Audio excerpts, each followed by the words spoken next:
Good evening, everybody. I hope you're all warmer than you have been. I am looking forward to walking my dog tomorrow for the first time in 2 weeks.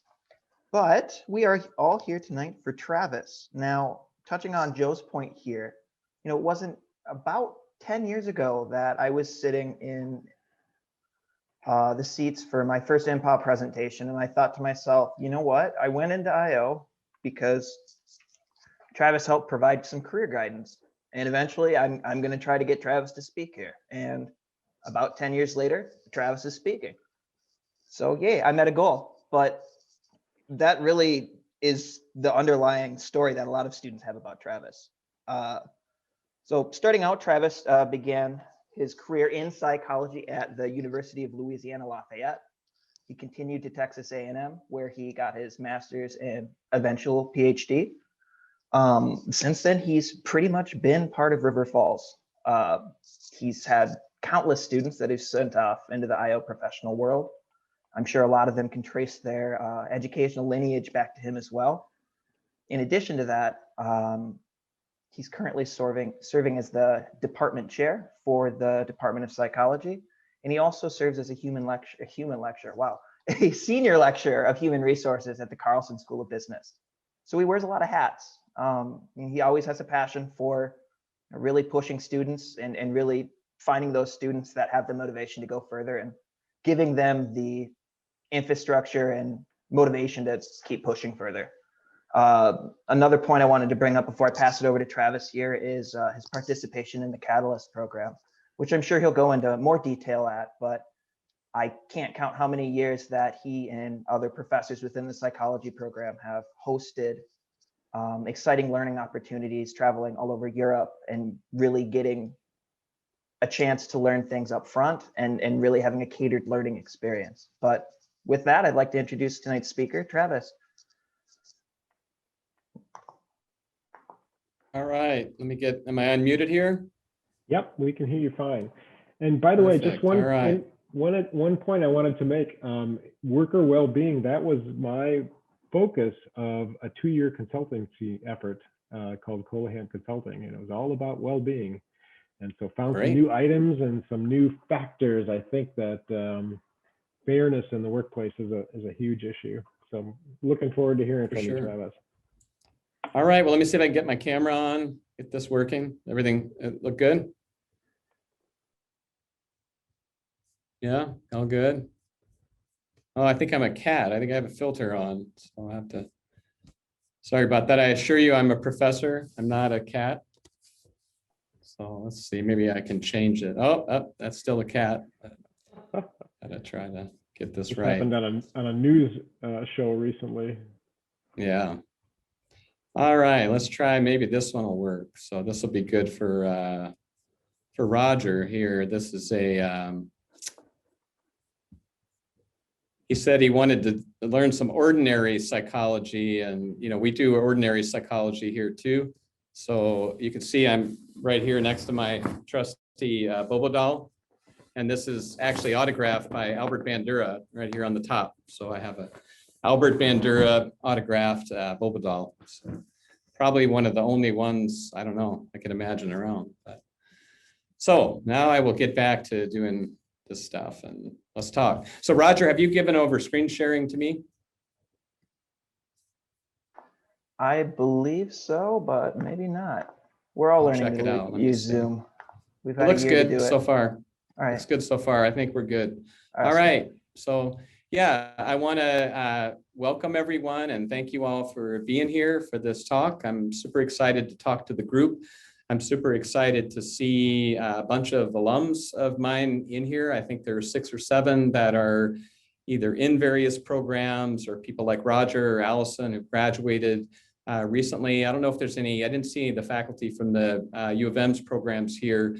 I know Teresa had reached out and said she had hoped to make it, but she had a kid thing come up. But I've got students in the PhD program over there in IO, students in the master's program over there in HR, students at Mankato, students at Stout, students at St. Cloud, students all over the country. So as Roger said, he neglected the first part. I actually started college at Louisiana State University, flunked out of there, and then went to the University of Louisiana Lafayette. So it took me about a year and a half to get back into school after doing some bartending. So when I went to Texas A&M eventually for grad school, I had really excellent undergraduate mentors at UL Lafayette, including my academic advisor, who was Dr. McWhirter, and my research mentor, who was Dr. McFadder. And so I had the two McFadder and McWhirter mentors, and they were incredible. They treated me as a person, sat and had intellectual discussions with me. One of them even let me smoke a pipe with him sometimes. That was back when you could smoke in offices, not the best workplace health initiative, but it was a good time. So when I went to grad school, a big part of my goal was to be able to come out and essentially be able to get students excited about IO psychology. You know, my undergrad mentors were not in IO. We did not have an IO psychologist. I had a social psychologist and a clinical psychologist as mentors, but I knew I wanted to do IO stuff. And my goal was to be like a super spreader of IO psychology, right? To plant these seeds of IO psychology in people and get people all over the place to be interested in IO psychology. So that's kind of where I went. I've been here at the University of Wisconsin River Falls since 2001. So 20 years here. And I've been teaching as a senior lecturer at the Carlson School of Management for 18 years now. So in that time, I've met and worked with a lot of really fantastic students who now many are fantastic professionals. So I've been very lucky to be invited to speak in all sorts of wonderful settings. This virtual setting is great. The last place I went before COVID hit to speak was Tokyo. So I'll talk about that a little bit. And then I was in Mainz, Germany, just before that to do a talk the semester before at Johannes Gutenberg with an alum of mine. So it's been really fantastic. And so thank you so much for inviting me and for having me. It's great to see you all. And hopefully I can shed some light on some interesting things that you all want to know about workplace health and wellness. So is my screen showing up fine? Yep, so we're all good here. All right, well, let's get started. I'm going to switch cameras one more time, and this will be the last time so I can turn and face the screen. So if you, Roger, want to monitor the chat and see if any questions come up, I welcome any questions as we go. And so I'm definitely interested in answering them. And there will be some points where I'm going to ask you to answer questions for me. So hopefully you're ready to get going and be interactive. So let's get started. So the title of the talk is Improving Worker Well-Being, Where We Were and Where We Are. So to the point I was making just a bit ago, the last talk I gave before COVID was in Tokyo, Japan in the fall of 19, and it was a talk on worker well-being. And so obviously there's some unique stuff in Japan around, work and cultural kind of factors that create some very unique dynamics. So I gave a talk for the HR headquarters in Japan. One of my former students, Jana Fallon, who was actually a doctoral student of mine, is the chief HR officer for Prudential Japan. So she invited me over to talk to this Japanese HR work group about health and well-being. So I'll talk about some of that content, but we're obviously in a very different place geographically, culturally, and temporally. And so I want to get into that, right? So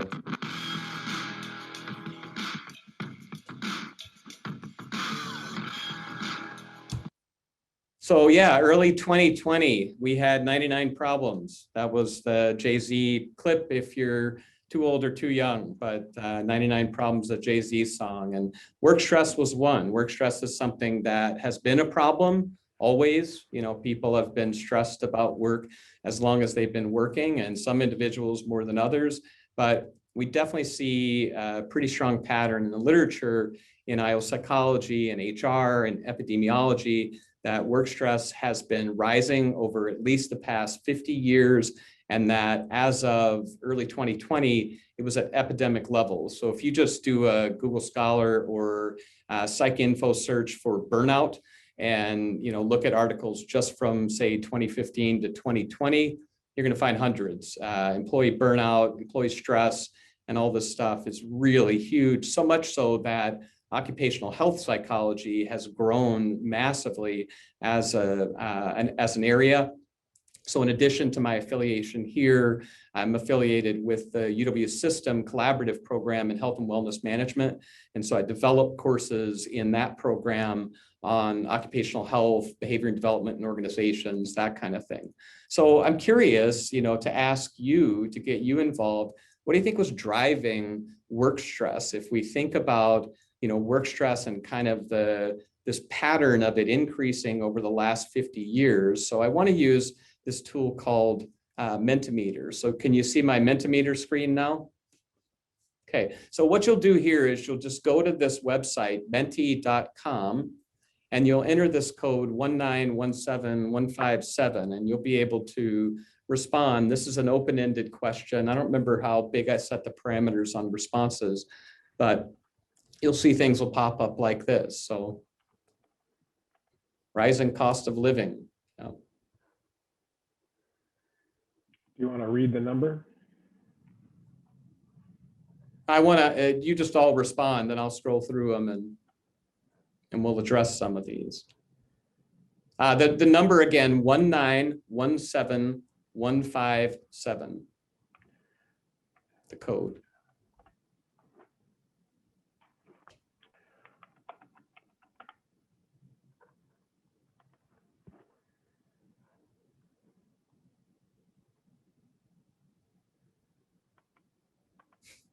Good point. Whatever exists if we measure it, right? Whoever put that, that's a good one.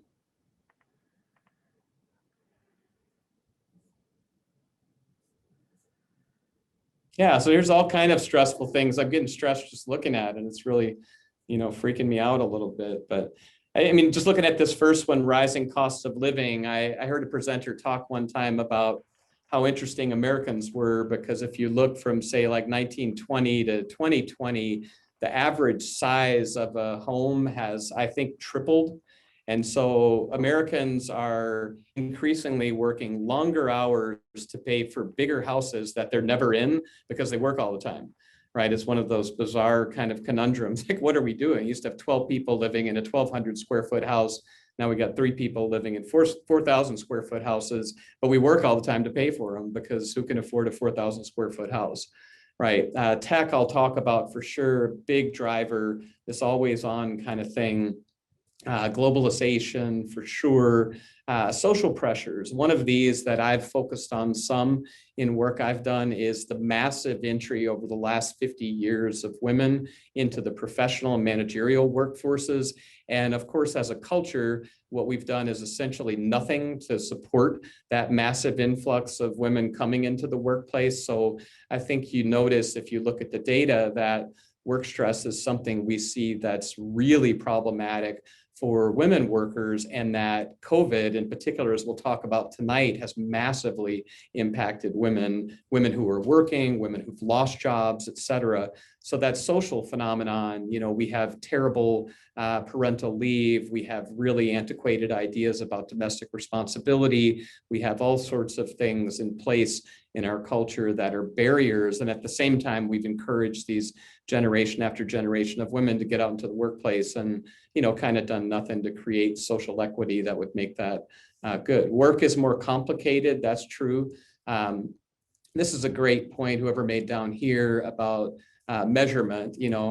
Before the 1800s, people just didn't measure work stress really until the 1900s. Nobody measured it. So I'm sure work, like I said, has always been stressful. And we've come up with more complex ways to measure it. But no doubt, there are some things that are pretty unique. Layoffs, a lot of downsizing, company restructuring, this global stuff, more travel associated with work, right? So that stuff is, a lot of us right now are dying to get back to traveling for work. But when we were doing it before, we're like, oh man, another Wednesday out, Saturday back, Wednesday out, Saturday back. It's exhausting.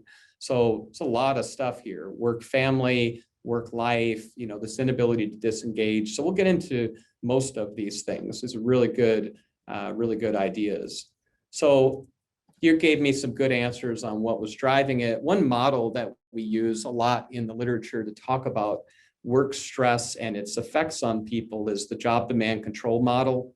And so the argument with job demand control is basically that we're primed for negative outcomes of work in situations where job demands are high and where autonomy or decision latitude is low.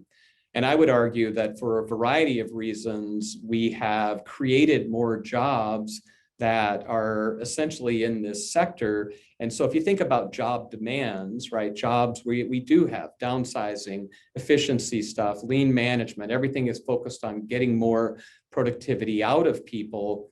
And at the same time, we have this kind of like always on tech world where we can't segregate our work into these appropriate boundaries. So our job decision latitude is low. You know, I think Christy and I and others of you who might be academics would say, we have a lot of flexibility, but you hear the old adage, like I can work any 80 or 90 hours a week I want, it doesn't matter, you know, but the problem is as I'm sitting here, I'll probably get 15 emails, you know, and more text messages and some messages on my Slack channel and this and that, and it just never ends. And so we're increasingly getting into this kind of situation where we've got high demand jobs and then low decision latitude because things have to be acted on immediately. I can't just decide what to do, right? I have to do everything. And so that's not good from a psychological perspective. It's not good from a physical perspective. So, you know, we would say, well, why so serious? Why do we care? You know, whatever,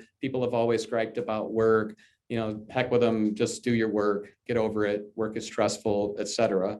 The problem is we know that it's not just that work is stressful and that's bad. There's things associated with it, correlates and outcomes that we know are things we don't want. So one is reduced job performance.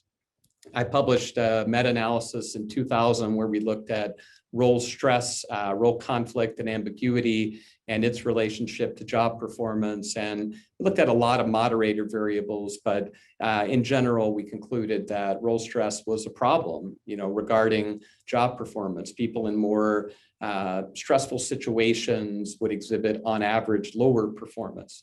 It's also been linked to a variety of physical health conditions. So Kivamaki and others have done some research showing that, you know, people who have higher levels, obviously when we're stressed in general, whether it's life stress or work stress, we're releasing a lot more cortisol. We're having physiologic reactions, which are problematic. This is associated with increased risk of hypertension, cardiac problems, all sorts of physical manifestations, right? Neuropathy, other kind of things that are, you know, chronic pain, fatigue, et cetera.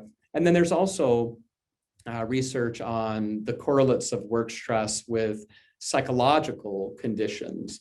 So Georgie et al. Have done some research on this, and there's a lot of work out there on the correlation between work stress and depressive disorders, work stress and anxiety disorders, and work stress. And this third thing here, anyone know, have any idea what this is?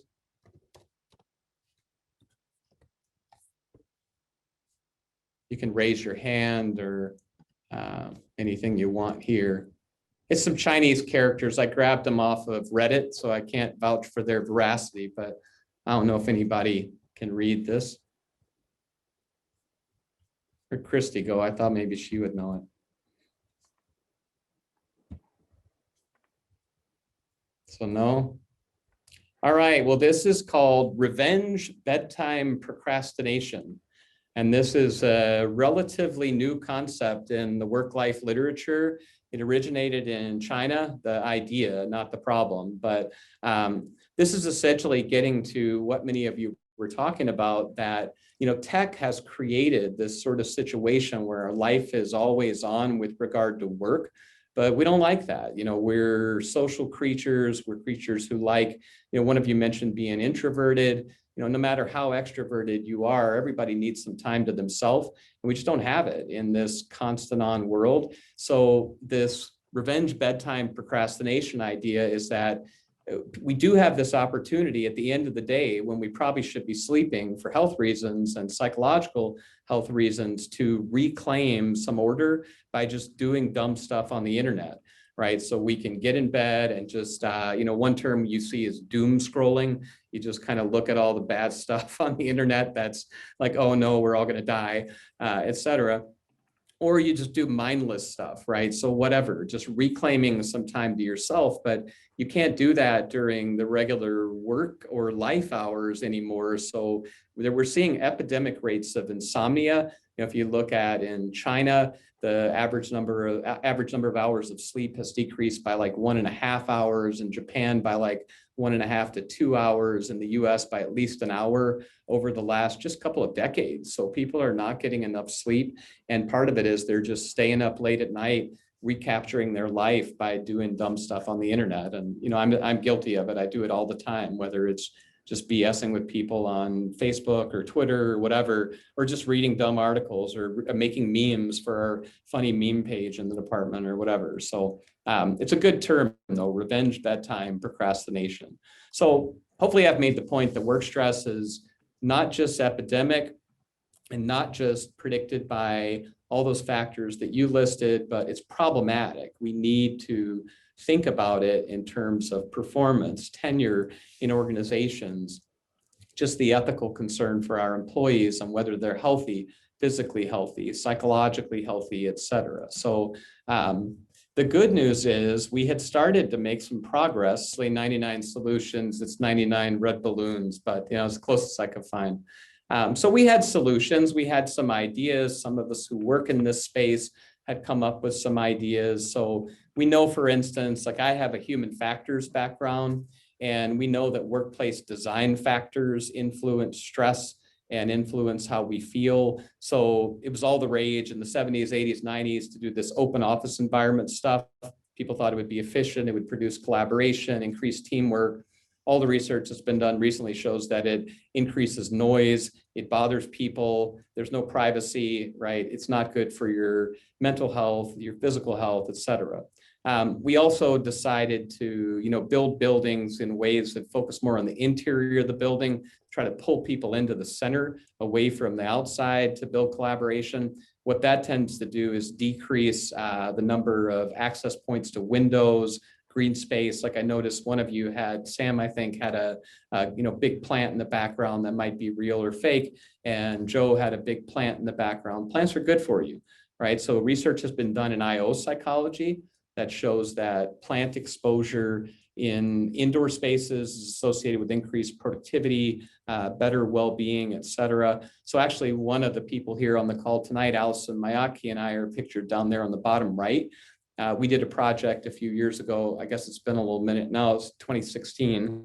But it seems like yesterday, we had an idea to build a green wall in a classroom. And the idea, was based on some prior research showing that plant installations improve well-being. So what we did was this experimental design, essentially, where we took 2 matched classrooms and built a green wall in one and randomly assigned a subset of classes with the same instructor to these different rooms, and then looked at pre and post installation and then during project measures of things like academic self-efficacy, well-being, including anxiety, basic symptoms of depression. We didn't get deep into clinical kind of stuff. We looked at even GPA, and we found that even GPA was improved in the green wall room. Now, we don't know if that's because the teachers were teaching better or the students were feeling better or what, but we do know that academic self-efficacy was way higher, well-being, perceived well-being was way higher. And so this study was one that a lot of horticulture organizations picked up on, and we were asked to redo this at the Minnesota State Fair. So that's Alice and I, we rebuilt this wall at the Minnesota State Fair. Well, we didn't do it, some designers did it, but it actually, if you could see the wall better, in fact, if you look at the picture on the left, you can see the South Fork of the Kinney River going through it. So it's actually a green wall that's built to represent River Falls specifically. And so that's Alice and I at the state fair. I'll probably never go to the state fair again. Remember when we had fairs? There used to be fairs. really weird, but we had to go every day for 12 days and present research all day. People would come by we were in the eco hall, exhibit hall. And so we presented all this stuff, and we gave out like seed packets where people could grow their own plants at home and that kind of thing. But we found pretty remarkable results. And so exposure to green space is important, right? Which again, Roger said, you haven't been out to walk your dog in 2 weeks. It's so cold. Being inside is hard for you. And COVID has really, impacted that. We also know a lot of organizations in the last 10 years or so have tried to build in EAPs that are more proactive. Historically, EAPs, if you're familiar with EAPs, were more reactive, like for employees who had substance use problems or employees who had some kind of, injury. Increasingly, what we're doing is encouraging more people to use EAPs proactively. Feeling a little stressed, get 5 free visits to the counselor, right? Work on that before you get to a point where you're exhibiting generalized anxiety disorder or something like that, right? So encouraging use of EAP is really critical. Building in flexible work arrangements was one of the things we had hoped would help with stress. There's some evidence that it's been helpful. There's some evidence that there's some problems with it. So Lisa Leslie, one of my colleagues, and Colleen Manchester, one of my colleagues at the U of M, published some research showing that flexible work arrangements can be useful, but that you can also incur penalties for using them, especially if people perceive that you're using them for family reasons, that they may be looked at negatively. So if you're working from home and it's seen as a family reason rather than like a performance enhancing reason, that might work negatively against people. And so again, back to my point about how, we've had many more women enter the workplace. And then we even sometimes throw programs out here like this, which we think might be more beneficial to women given some of the double binds and other kind of demands. But then if women do what we're asking and say, take flexible work arrangements to create efficiencies with family and work balance, there may be career and financial penalties. And so that's not necessarily good. We know that leader modeling of positive work-life balance and understanding uniqueness in work-life balance is really critical. So kind of walking the talk as a leader. If I'm telling my department, I really care about your work-life balance, but if they see me as department chair here working 80 hours a week, like I sometimes do, that's not good, right? Because then the non-tenured faculty are thinking, well, this is probably what I should do, and so you have to be very proactive as a leader, telling people, go home, you need to go home. You're in a different situation than I am. I'm 52, I've got a 16-year-old kid. I'm in a different situation than you with 3 kids at home. I know it's time, for you to go. So don't bother. So understanding uniqueness, that what is work-life balance to people is really broad. It might be work leisure, it might be work community, it might be work family, it might be work, whatever, work health. Like for some people, if they don't get enough time to work out, it's huge. And so Coward et al. Did a study on that, like how do managers understand what work-life balance means to you? And the managers that were rated most ethical were managers who perceived that like a broader array of things were in the domain of work-life balance. So very critical stuff, modeling this stuff, understanding this uniqueness. I always say to students, so I've got some of my students here, so I'll remind you, and those of you who are HR and IO practitioners, we like to get pretty excited about the stuff we do. I'm all for developing cool new tools, new methods, new analytics, all this.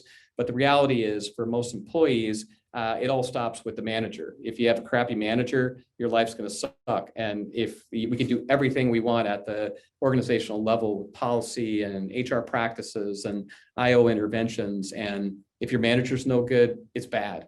And if your manager's great, you could work in a pretty terrible place and have a great manager and have a pretty good experience. So getting managers to understand that and getting leaders to understand that is, pretty important. So we've got structural solutions, we've got organizational solutions, and then we've got behavioral solutions that we've worked on. So there's been a big increase in focus on mindfulness in the field of psychology. And I would really say that just like the current cultural zeitgeist in general, there's a lot of focus on mindfulness. So if you look at the numbers of people, reading on mindfulness, downloading Calm, Headspace, stuff like this, doing guided, unguided meditations, doing, yoga and other practices like that. It's really picked up in our culture.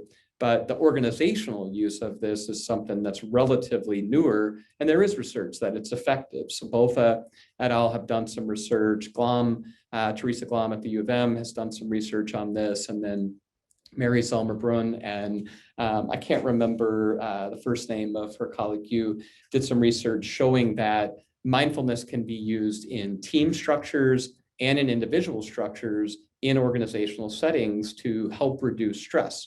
Right. So Teresa, if you look her up, she has a TED Talk on sort of cognition and affect about work, focusing on what's best about your day versus what's worst about your day, those kind of things. It's a great little short TED Talk on TEDx. And so she's great, fantastic researcher. She's done a lot of stuff on emotional labor and happiness and that kind of stuff. So she's got good lessons for how to feel happy. And we know that training can help that. So we can do some interventions that make a difference, right? So we also were making progress toward more fitness stuff, trying to help employees get more fit. We know there's a link between physical fitness and psychological fitness. So whether it's on-site fitness activity, behavioral nudging, using behavior economics to try to get people to do off-site fitness stuff. So like, I don't know, I get, up until this year anyway, the benefit's going away, but if I go to the gym 12 times a month, I get a $20 credit off my health insurance. And so that's, economic nudging of health behavior. They're not making me go to the gym, but it's a little benefit. And you think given, well, I'm a professor, so, I don't make that much, but $20, still $20. I'm like, I'll go. And I'm like dying to get that 12th visit in. A lot of times, like, I don't really want to work out, but I'm gonna go work out anyway, because I'm only at, I want my $20. I'm like the kid on Better Off Dead who wants his $2, skiing down the ski slope. So, so there's a lot of that kind of stuff, getting people involved in, going to gyms, having on-site fitness, et cetera. So, we were getting somewhere. We had an idea, we had a multi-pronged approach. We know stress sucks. We're trying to work on it structurally, organizationally, behaviorally, and then, well, this happens.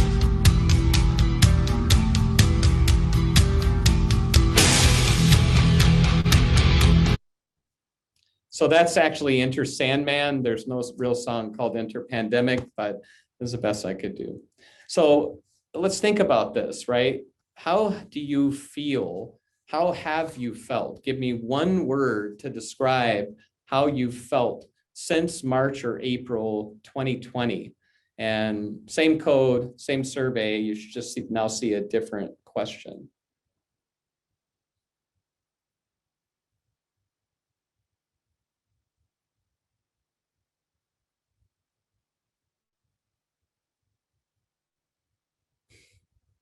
Overwhelmed is getting big, which means it's frequent. It's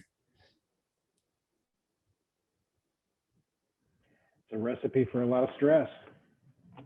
Yeah, I don't see a single exuberant or titillated or anything positive. It's all stuck in a rut, stunned,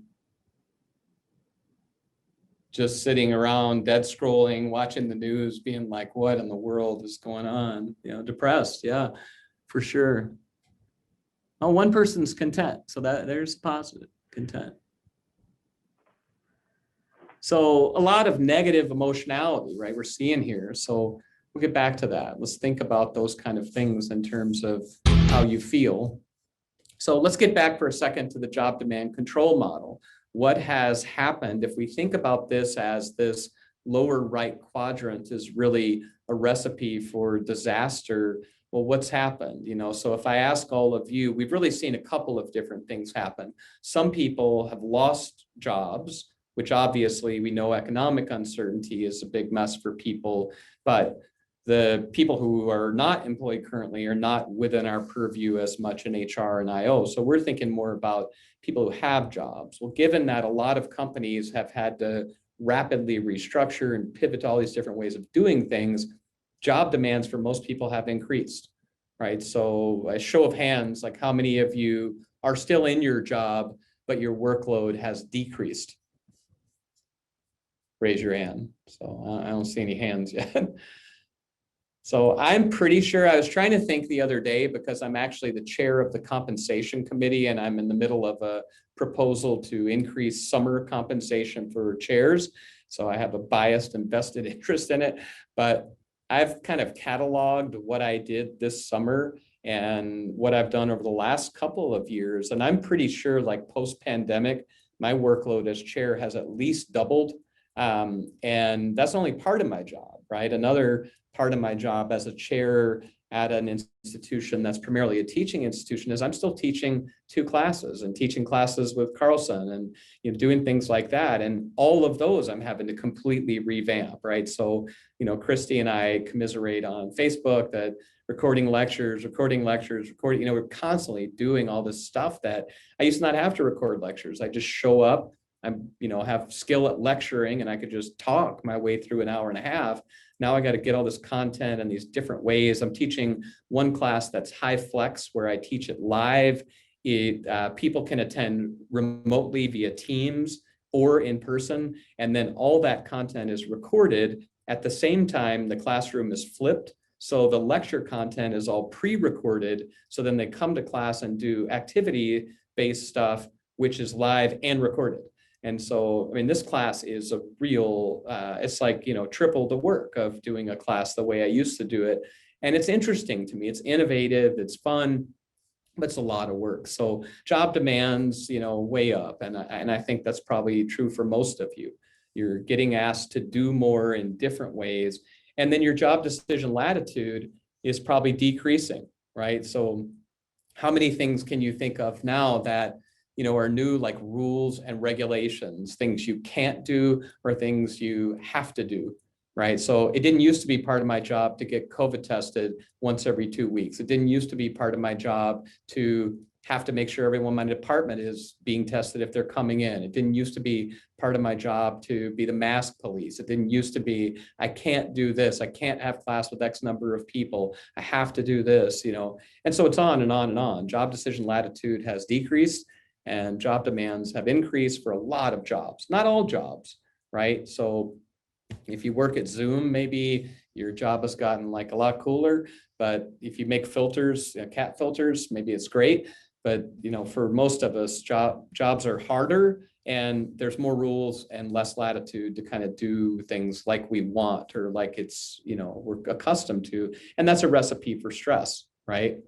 So the structural solutions I talked about, a lot of them are based on people going to work, right? So we're trying to do things like, get away from open offices, build live spaces at work where people have good views and green space and this kind of stuff. Well, it doesn't work too well if people can't go to work. You think technology was a problem before with the work-life boundary. I used to think before COVID all the time. And in fact, I did a survey. I was teaching employee development at the Carlson School 6304. Some of you may be taking right now if you're students there. And I did a survey with my students about how many of them wanted to work from home. And it was like virtually all of them. As millennial students are like, yeah, we want to work from home. And, even at the time, I'm thinking, oh, I'd really love to work from home 3 days a week if I weren't chair.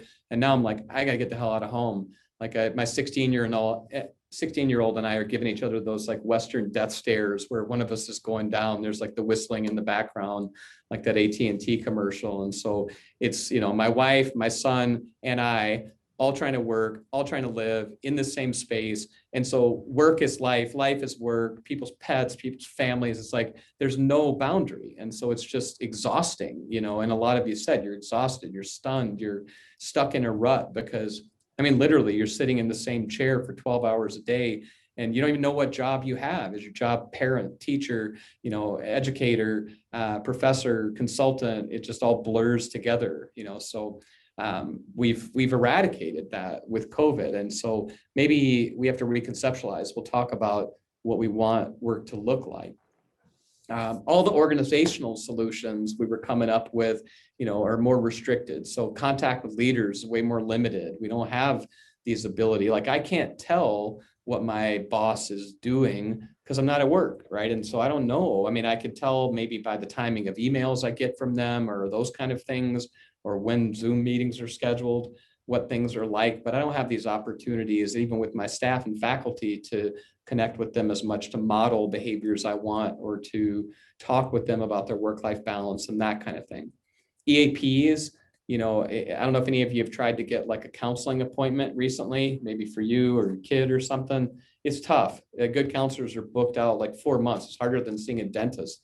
Actually dentists are a little easier to see now with COVID, but if you try to see a therapist, good luck. They're going to be way out. I talked to a colleague the other day, a former student of mine who's going through tenure, and she's really, struggling with some stuff. And I was like, well, have you tried talking to someone? She's like, yeah, but everyone I talk to that's recommended by anyone is, 3 months out. And it's like, well, the whole thing will be over by then, or I'll just be, whatever.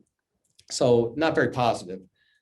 Working from home is creating just like existential dread, I think, straining relationships, et cetera. There's a lot going on. So if we think about like this existential dread kind of thing, it's, what is this place? I have found myself, like, one thing I always loved about teaching is I'm always moving. I'm up, I'm moving around, I'm going office to office, I'm going building to building. And now it's just like comfy chair, me, here's the day, and so it's definitely, putting a strain on things. The behavioral solutions, we have some trouble with. Hang on one second, I want to see one thing. Okay, the behavioral solutions we're having some trouble with because fitness centers are largely shuttered. So, a big part of, as some of you know, like Rachel, Lucy, others of you, you always see me at the gym on campus. And it's a huge thing for me. I can go now, but I have to make an appointment. I have to wear a mask. I have to make sure it's not too crowded. It's such a pain, right? And so, I'm not going really to the gym. Contact with coworkers, which is really important to a lot of us, is not really working, right? And so it's limited. We can meet virtually, we can do whatever. And then the motivation for home health activities. So we were using all this nudging, and like my insurance does have this thing where they're now giving us free memberships to, online yoga classes, online spin classes, all this stuff.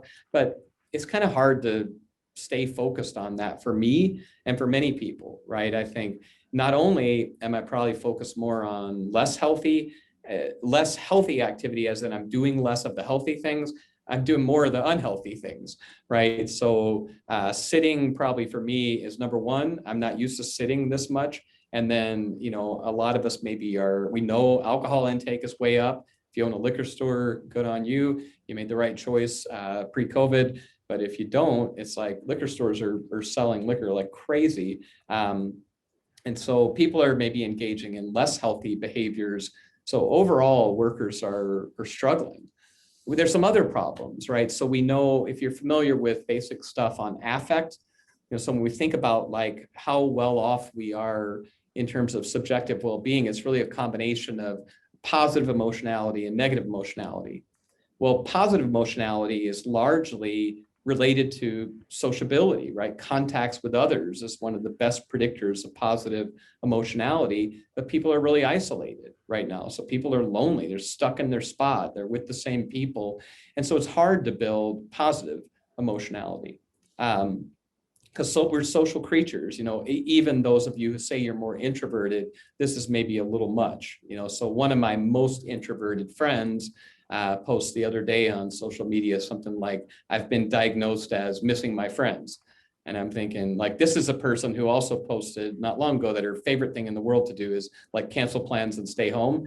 But she's lonely, and we're all lonely, whether we're more or less extroverted. It's very hard to be cut off from the people we care about at work, in our social settings, et cetera.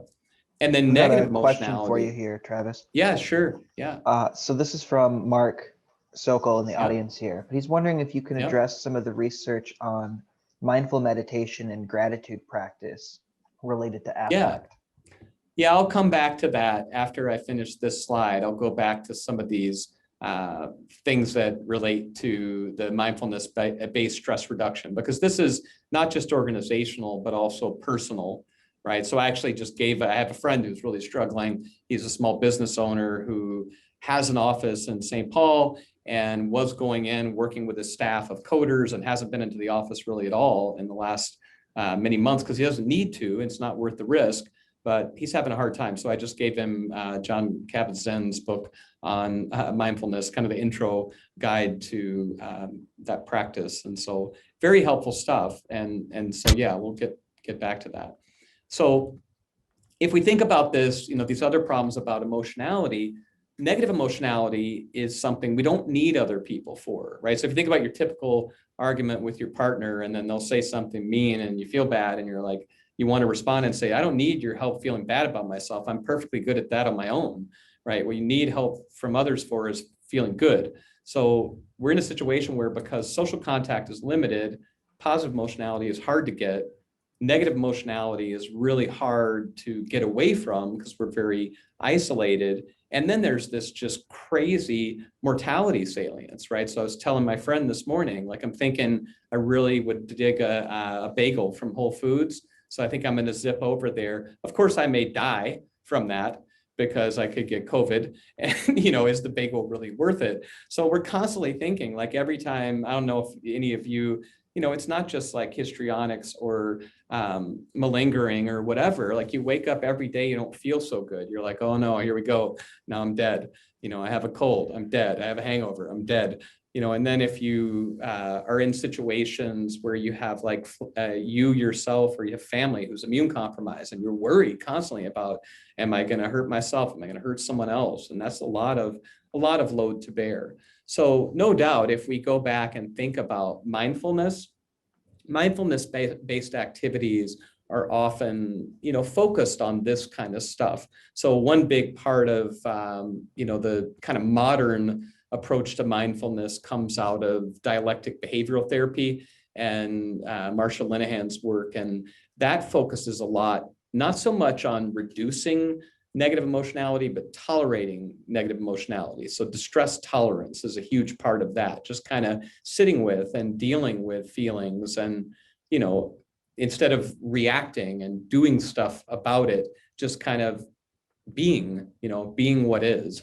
And so I think definitely there's some good stuff there, and that's helpful to a lot of people, which again, I think is why if you look at the growth in apps like Calm and Headspace that allow you to do some of that stuff in a way that is a little more structured than just trying to sit on the floor, yourself meditating, then data definitely show it could be quite helpful. I don't know what data show about it in the COVID era and then how it's related to worker well-being. But in terms of overall well-being, that was the first, I have this friend, the friend I was mentioning who doesn't ever go into the office and he's really struggling. He's getting these migraines that are just really plaguing him. He doesn't know if these migraines are really stress related or something physiological that he's developed or psychological or whatever. And I'm like, John, it doesn't really matter.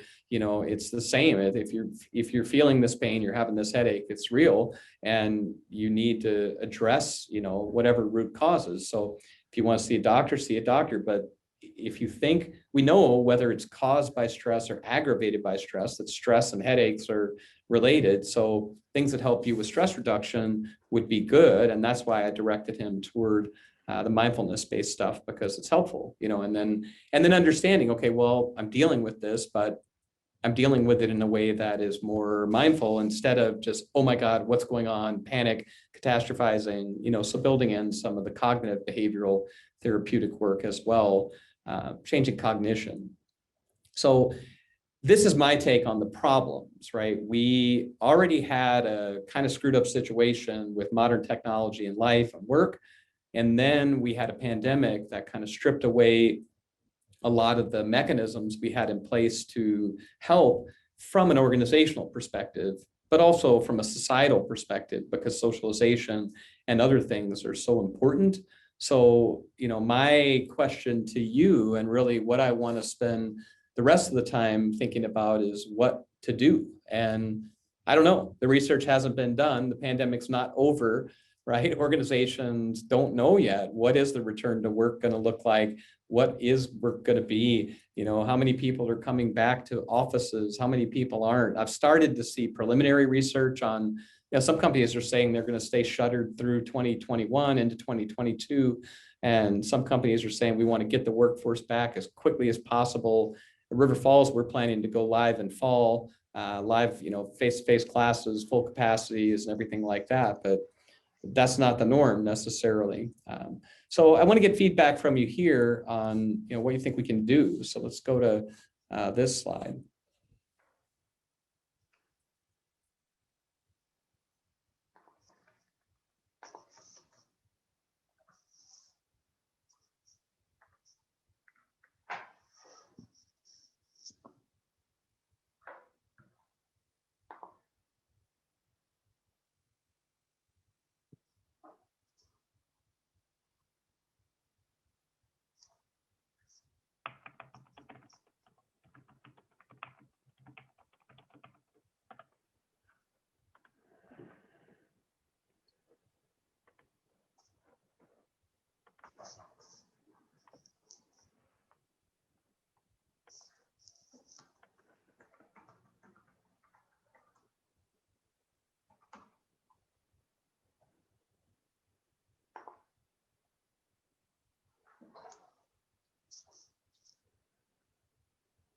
Yeah, so lots of good stuff here, trying to increase engagement. So question there would be, and so we'll just open it up. I don't have more slides beyond this. If we're trying to increase engagement in a world where it's hard to engage, except in all these virtual ways, but a lot of people have pretty much, Zoom burnout and virtual burnout. They don't want to do more virtual calls. So, I invited these alumni and current students of mine tonight, and many of them were like, oh, great, another Zoom lecture, fantastic. They were kind enough to come and see me, but often I get invited to things and I'm like, I've got an appointment to, like poke my eyes out. I'm going to skip that thing I got invited to because it sounds terrible.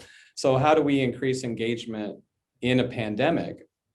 All right, that's a good question. Anybody have a good answer there? So just unmute and.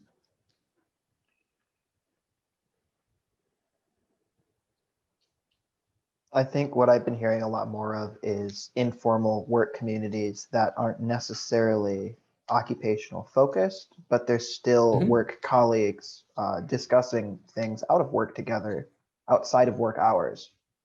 Non-work stuff. Correct. Right. And the Especially question is, with some of these new like you said, with Slack or Discord or some of these other less formal app-based communication platforms.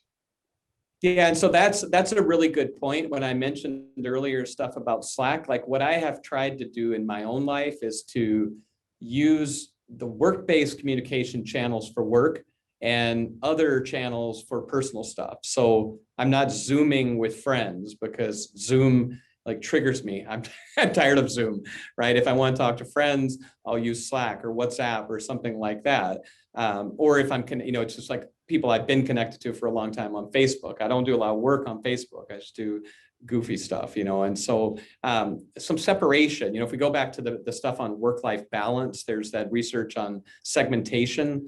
Early on, that research showed that some people are pretty good at compartmentalizing, but you have to create these barriers. So for me, it might be something as simple as a technology platform. So like Roger, I think that was you. I couldn't see who it was, but trying to build ways for employees to interact that aren't MS Teams, Zoom, something that feels like a work meeting, but it's this informal discourse, this connection. Let's share recipes. Let's, do spin class together. Let's do a watch party on, whatever streaming service, that kind of stuff. So great idea. Let's see. Listening, supporting. Some potential. Yeah, go ahead. I think there's some potential in thinking of, can you hear me? Yeah, I'm just trying to see who it is. It's Joe. I'm thinking there's some potential in looking at engagement as a predictor instead of an outcome. I know a lot of, it used to be job satisfaction surveys and now they're engagement surveys. And so that becomes the point of it. But we looked at it both ways as an outcome versus as a predictor. And it turns out to be a pretty good predictor of well-being, but not as good as fairness. So people want to be, kind of respected and heard and valued.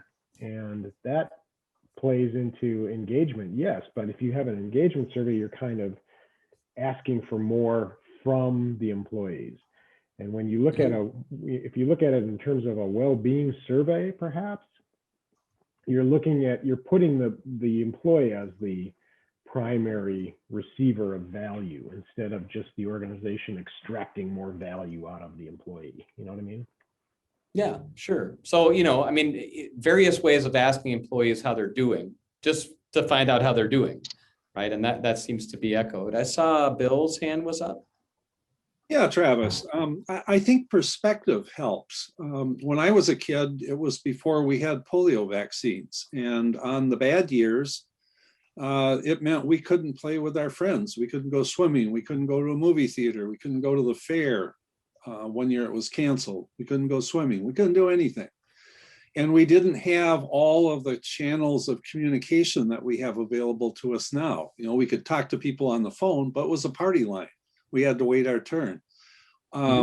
So perspective, I think, helps. It's not a good situation that we're in with the pandemic, but we have a lot more tools to help us to function and survive than was the case, those years ago when I was a kid.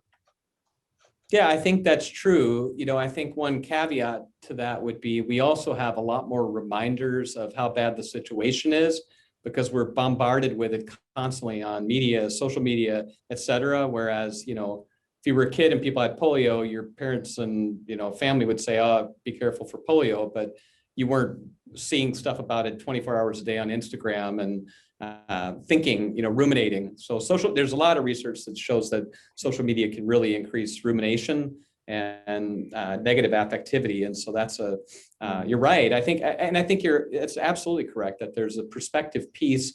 If we look at, we could focus on survival rates from COVID versus mortality rates and say, overall, a lot of people, thankfully, are getting it, staying healthy relatively. We don't know a lot about the long-term effects yet, but it's not the end of the world for every person who's contracting it. So the perspective matters, but it's hard to fight that when you're hearing constantly stuff that's pretty negative.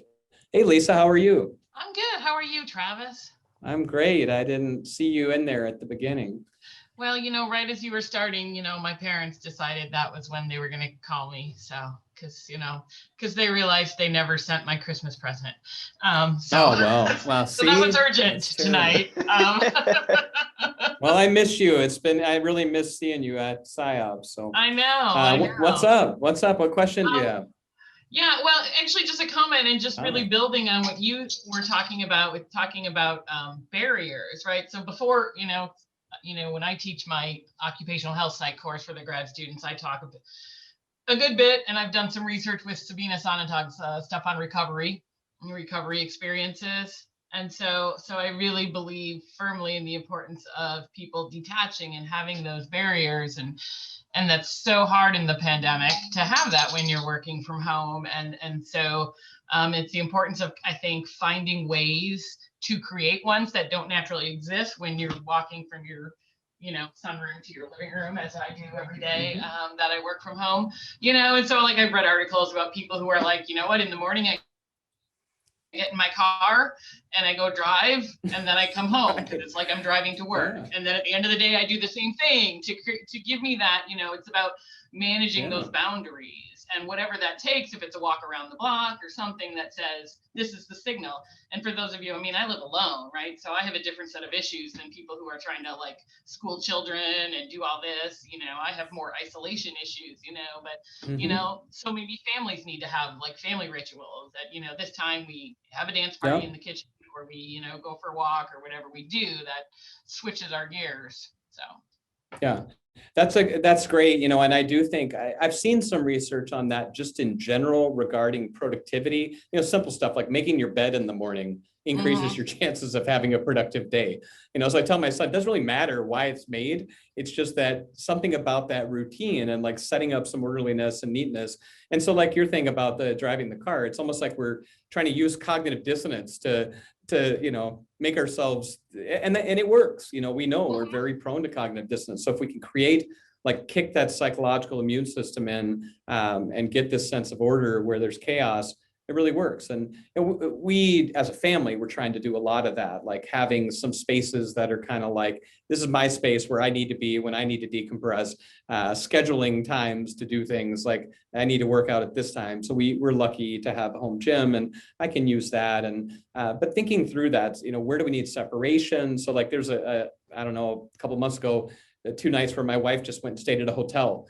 I have lots of hotel points. So it's just like, she needed 2 days to go somewhere and just be, breathe. And it's important. And then not taking it personally when people need that. It's so I think you're right. There are ways we can do that. And it's probably stuff we should have been doing all along with work. Yeah. Prior to the pandemic, we let this bleed of work happen in a way where work really encompassed our whole lives. We didn't set boundaries the way we should have.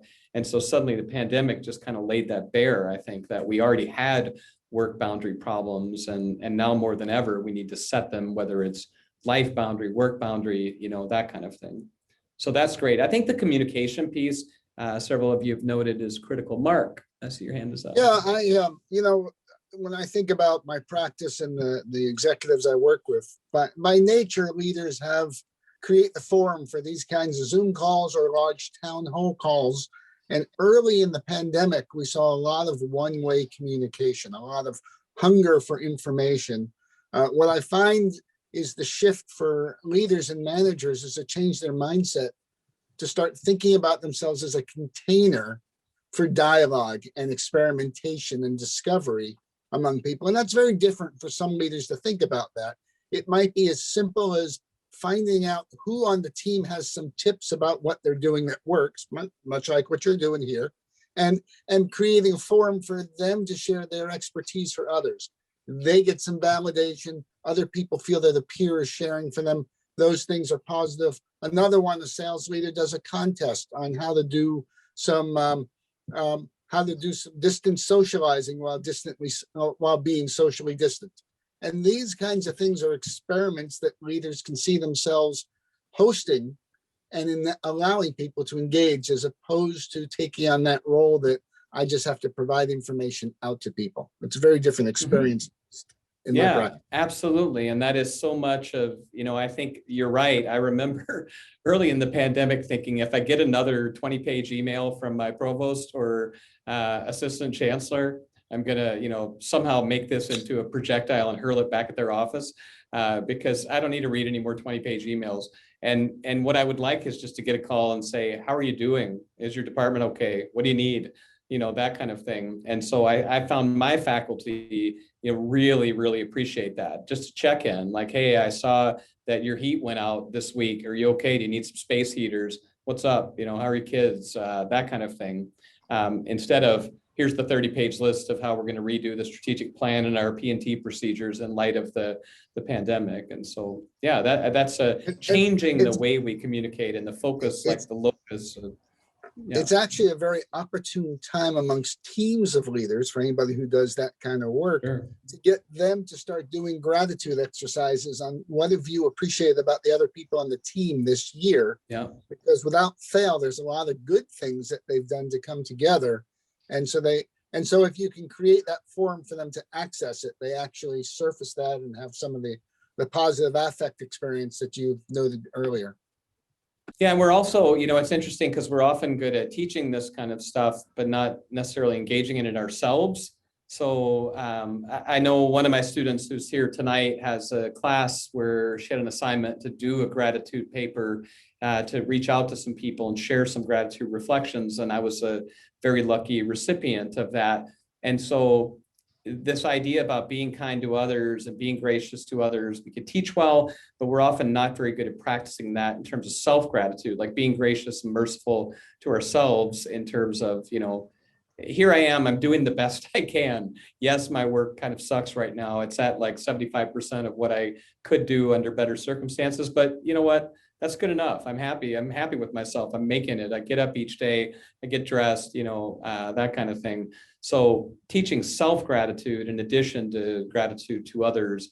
One of my colleagues here, I'm trying to think of what the name, what he calls it, but it's a thing. It's something like vicarious joy or vicarious compassion. It's like, learning to benefit from the happiness of others by being exposed to it. And so he does work in that area, mindfulness oriented stuff. So I see Richard's hand was up, not anymore. Richard's hand went down. I saw there was a couple. Yeah. Yeah, the hand was over you, but the name was Richard. So. Yeah, sorry. Yeah, I'm Carolyn. I guess I had a couple things. One is, I think by the nature of our work, we're so fortunate because the role we've really played with our clients over this past year has been serving as these trusted advisors, because they don't have a lot of people they can talk to. And I think by just listening, as a lot of people have said in the comments, almost sounds kind of pat, but that's a lot of what they needed, was just like, this is what's going on. Can you believe we're living through a race pandemic and a viral pandemic? And this, like, right.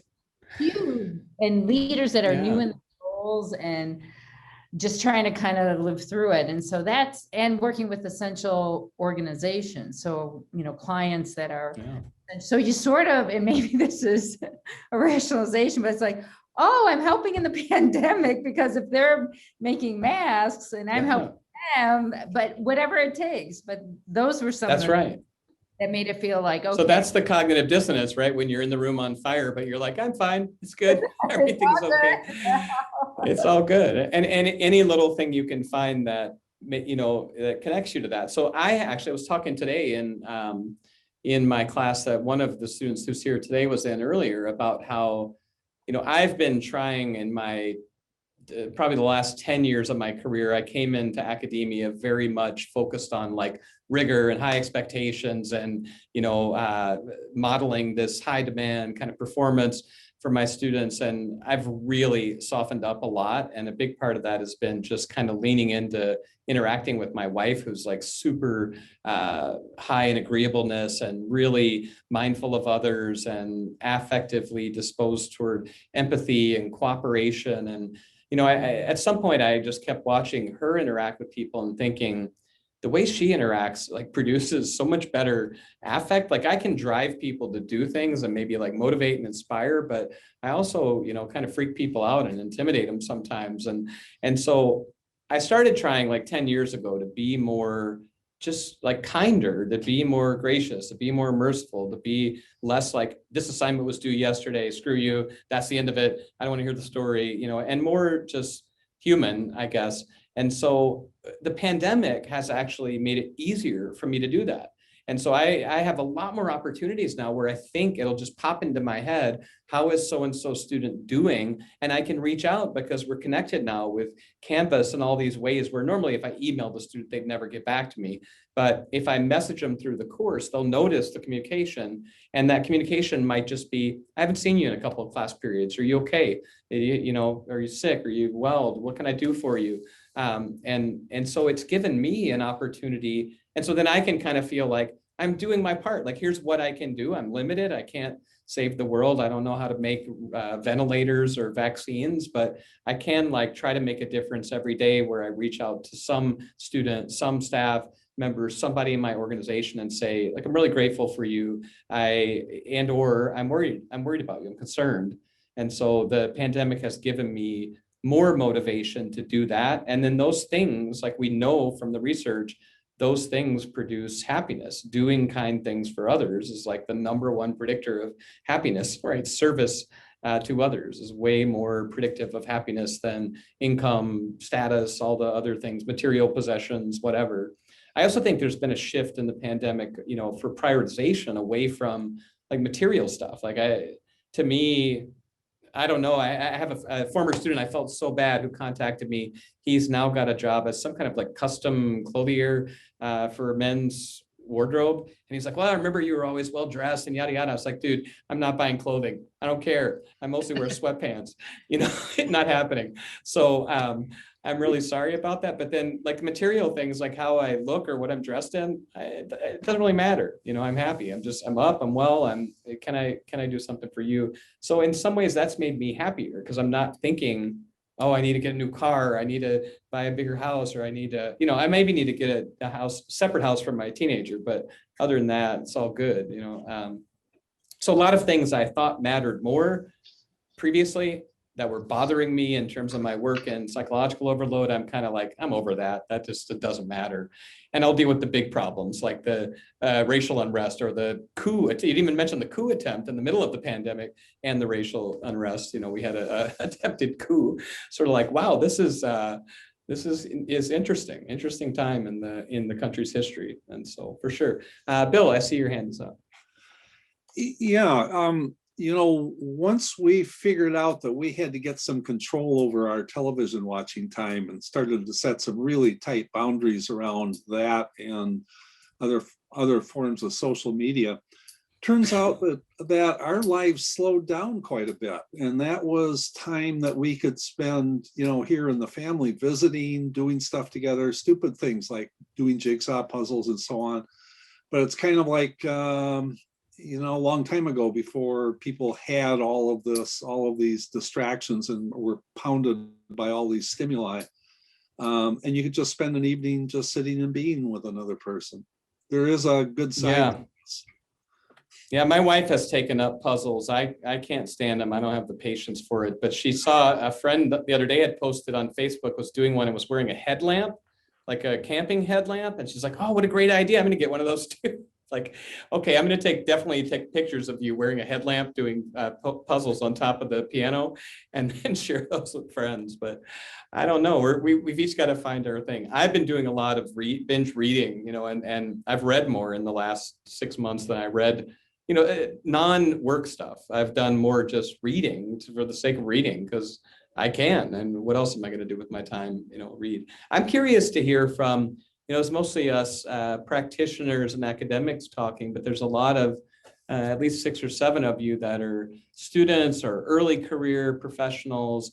And I'm curious from your perspective, what you need and want, like what are the things that either we as professionals, academics, or IO HR practitioners can do to support you in this mode we're in, right? What do you need from us as instructors and work supervisors and department chairs and that kind of thing?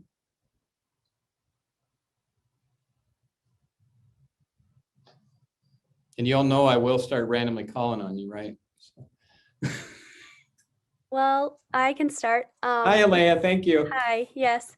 In undergrad, even just the little like helpful tips and presenting the science behind mindfulness and little habits that help, just being aware of it, at least first of all, is what helps, because then it's just kind of up to you to get into better routines and try to practice those things and make your situation as best as possible for yourself.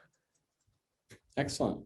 Yeah, and that's, you know, getting those little tidbits there. And I think part of that as a boss or a professor, you know, I've been with you in a couple different roles as your professor in classes, but also doing study abroad with you, where, you know, part of that is really, I think, having the courage to kind of humanize yourself to your direct reports or to your students or to your, you know, whoever you supervise, that you're struggling with these same things, and that it's not like I don't ever claim to have the answers any more than my students do. So sometimes I'm thinking, what can I learn from you? How are you handling this? What shows are you watching on Netflix? Share, you know, I want to know. And so that's awesome, you know, for sure. And so that's one of the things that it's been tough for me, is, as Roger mentioned, I was used to bringing students abroad to study in Europe every year since, I don't know, a long time ago.